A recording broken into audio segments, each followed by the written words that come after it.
kelompok 4 yang beranggotakan saya Talita Tamaimun, saya Faiza Herani, saya Sisila Noprianti, saya Nazra Asalwa. Di sini kami akan menjelaskan materi mengenai mampu mengidentifikasi, menelaah, dan membedakan teks akademik genre makro berdasarkan strukturnya.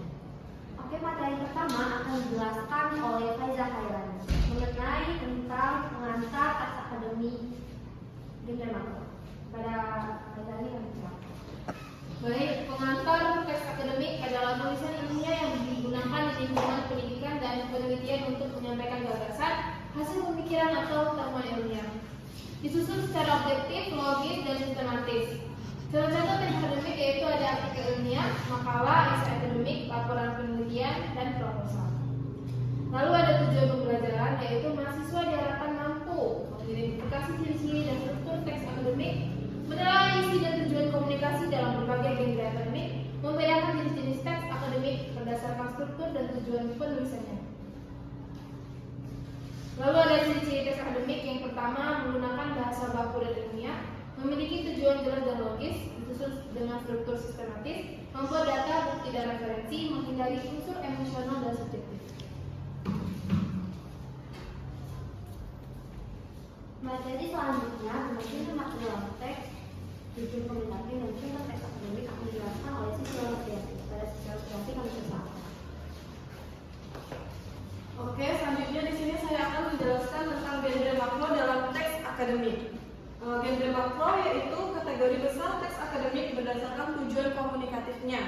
Nah, di sini ada genre makro, tujuan komunikatif, serta contoh teks akademiknya. Yang pertama yaitu ada deskripsi ilmiah, tujuan komunikatif menggambarkan objek secara ilmiah dan faktual. Contoh teks akademiknya, deskripsi spesies hewan dalam laporan biologi. Yang kedua ada eksposisi, tujuan komunikatifnya menjelaskan ide, konsep, atau fenomena.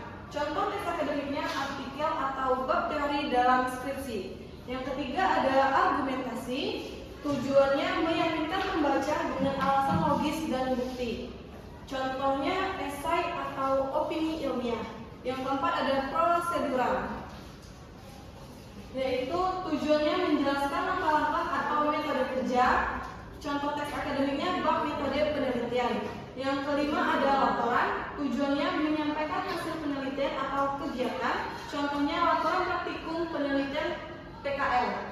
Yang keenam ada tinjauan pustaka, tujuan komunikatifnya mengulas hasil kajian literatur ilmiah. Contoh teks akademiknya bab 2 skripsi atau artikel review. Oke, selanjutnya adalah struktur teks akademik. Struktur umum teks akademik yang pertama ada pendahuluan, yaitu menjelaskan latar belakang dan tujuan. Yang kedua ada isi atau pembahasan, yaitu memaparkan data, analisis, dan hasil. Yang ketiga ada penutup atau kesimpulan, yaitu merangkum hasil dan memberikan rekomendasi. Selanjutnya struktur setiap genre bisa berbeda. Yang pertama ada argumentasi, terdiri dari tesis, argumentasi, simpulan. Yang kedua eksposisi, terdiri dari pengenalan isu, penjelasan, penegasan. Yang ketiga laporan, terdiri dari pendahuluan, isi, hasil, simpulan.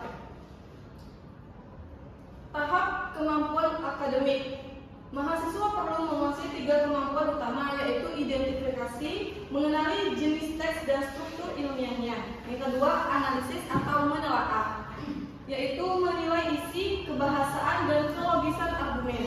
Yang ketiga evaluasi dan diferensiasi, yaitu membedakan teks akademik dari non akademik serta antara satu genre dengan lainnya. Contohnya yaitu menentukan bahwa artikel pengaruh genre terhadap konsentrasi mahasiswa, termasuk teks argumentatif karena berisi tesis dan argumen yang didukung data. Selanjutnya saya kembalikan kepada moderator. Untuk materi selanjutnya akan dikemukakan oleh saudara Nazra Asalwa tentang unsur kebahasan teks akademik. Pada Nazra Asalwa kami persilakan.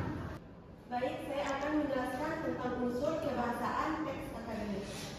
Ada menggunakan kata baku dan istilah ilmiah, 2 kalimat efektif dan logis, 3 menghindari kata ganti orang pertama atau saya, kami dalam tulisan ilmiah formal. Keempat, ada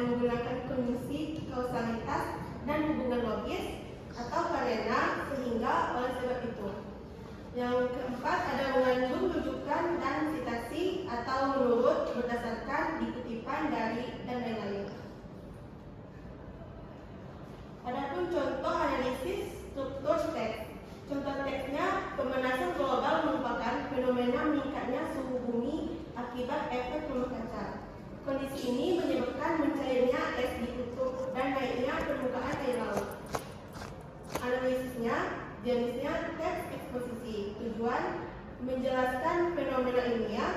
Adapun struktur, pernyataan umum, penjelasan sebab, akibat. Bahasa, formal, ilmiah, dan objektif. Yang ketiga, ada kaitan dengan hukum akademik di Indonesia. Penulisan akademik di Indonesia diatur oleh etika ilmiah dan peraturan kampus.